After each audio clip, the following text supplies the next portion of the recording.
Thank you very much, Jean-Michel. Lionel, you've known Jean-Michel for a long time, and one of the things we were discussing last night is you have trouble disagreeing with him.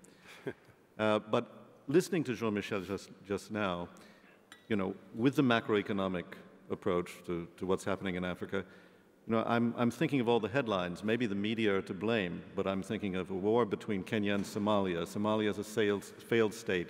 What's going on in Zimbabwe? What's going on in North Africa with the revolutions there?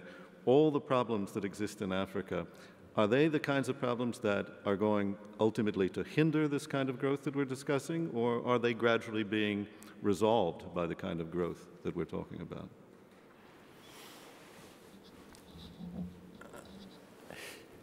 So thank you for this question, and good morning, dear friends, ladies and gentlemen. I think that we can measure the impact of conflict. OECD does that.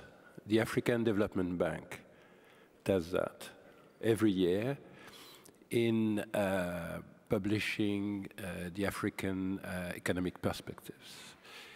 It's a free fall. I mean, conflicts, victims of conflicts, and trouble to public order are just 1/10 today of what they used to be 10 years ago. So yes, we have residual conflicts in the Great Lakes part of Africa. Yes, we have the failed state of Somalia creating problems everywhere, and economic and social problems, as well as political. Yes, we have residual conflicts. It is exactly an impact of 1/10 of what it used to be. So it's not, absolutely not anymore, a threat to growth. It has even been a condition of this revival of growth starting in the years 2000.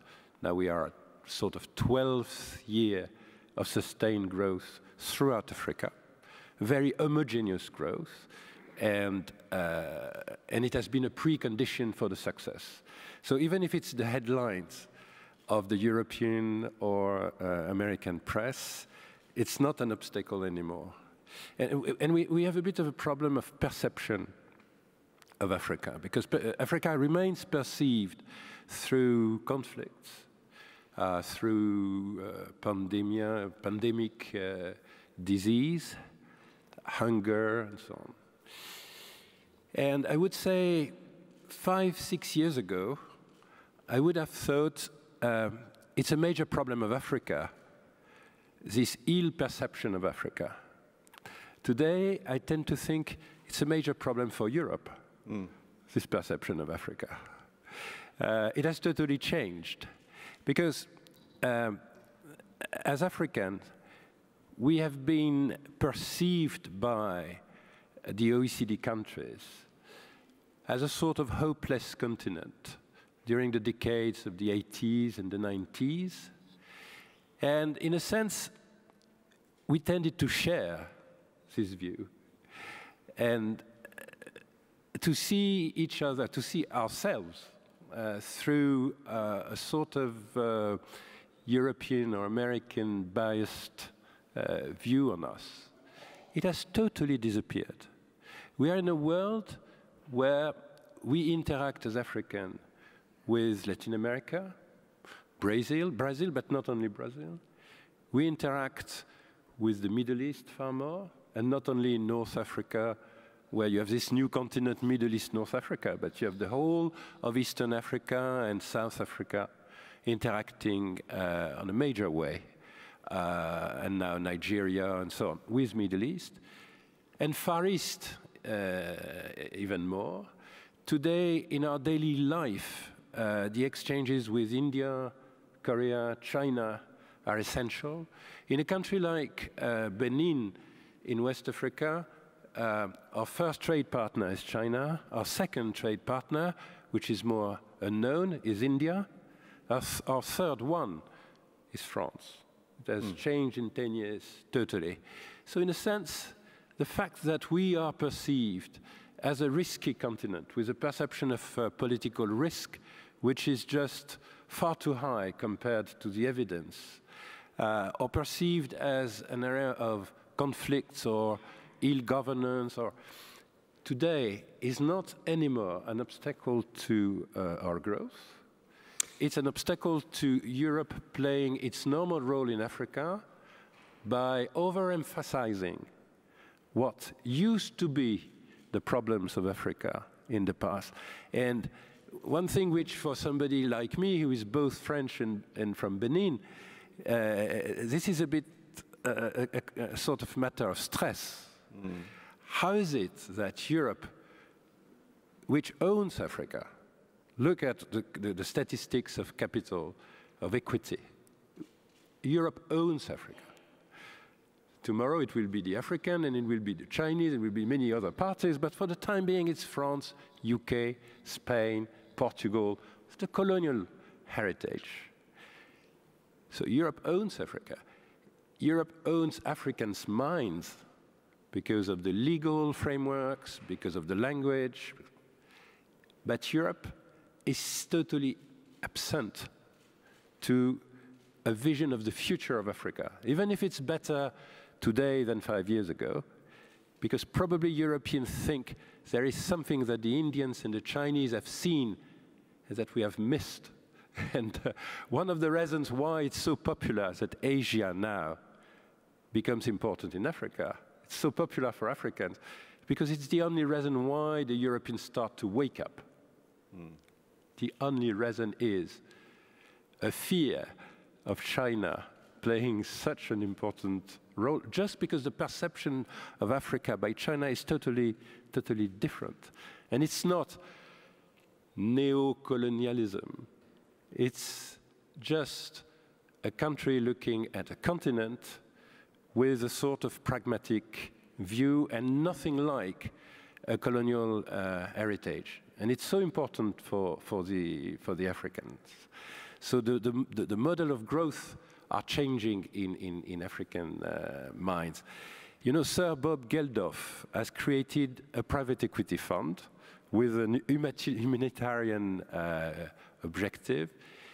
And he called this fund the 7 Mile Fund, because there are only 7 nautical miles in between the south of Spain and the north of Morocco.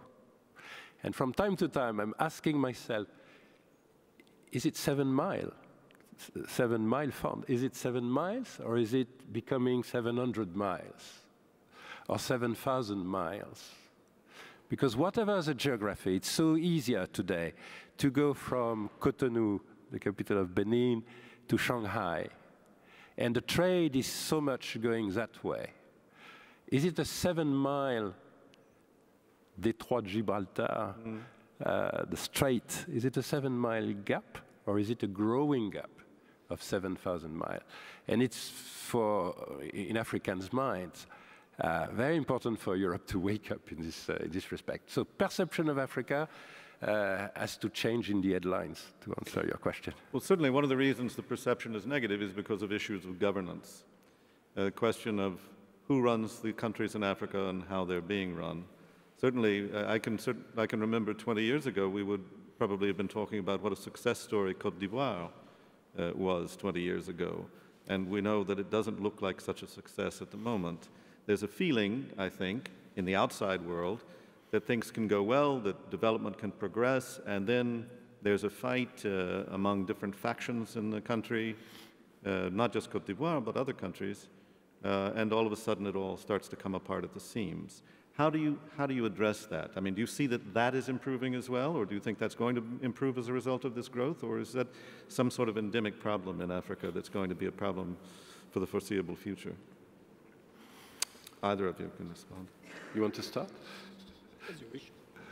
Briefly, judge the governance to the acts and the outcomes. This continent has 25% debt in the GDP. And it's not only gestures from OECD countries, it's also domestic efforts for structural adjustment. This continent has less than 3% deficit in public spending as a continent. You have variance around that, but it's quite an homogeneous continent. People think it's very, very different. Yes, it's a bit better in terms of tax structure in oil-rich countries, a bit different in other countries, but the variance is very, very tight. So we will end up being the only continent respecting the Maastricht the sort of constraints. This continent has a trade balance which is positive. This continent is the only continent with a trade surplus on China. Okay? China is 15% of African exports. It's only 1.5% of African imports. You could say it's because China considers that this continent is not a market, not rich enough to be a market, and just a source of supply of raw materials. I don't know. What I know is that it's the only continent with a trade surplus. You could say that in terms of governance, attracting investment, attracting the savings of the diaspora, and so on, it's a decent record. The last 10 years, whatever the people look at Africa, corruption, whatsoever, look at the outcomes, look at the facts. It's not that badly governed. In terms of état de droit, in terms of the rule of law in Africa, and in terms of elections, in terms of democracy, I would not advocate that we are the continent of the rule of law. That would be a tough case to make, I think. I would advocate, taking my country as an example, having been a Marxist-Leninist republic, plus the record of coup d'etat in the 60s and so on, and enjoying the rule of law, and having done that for the last 20 years now, with proper alternance. I would take this country, I would take Ghana, coming back from inferno, from hell, in our neighborhood, and progressing as well. I would say we are probably the continent where the rule of law is progressing the most and the fastest. Again, I would not say we are the continent of the rule of law. But I would not also, in terms of governance, say that Europe or the United States are in a position today to keep the same authority in terms of being a model. I would say Africa has internal reasons to make progress, and this internal reason is public opinion. And this internal reason is the middle class having emerged. And the key reason is education of this middle class and access to a world of information in the remotest part of Africa. You know that the president of the French Republic, at a point in time, but it was years ago, thought that the African peasant farmer had not yet entered history. We were so shocked that we decided in the last 2-3 years to enter history very fast.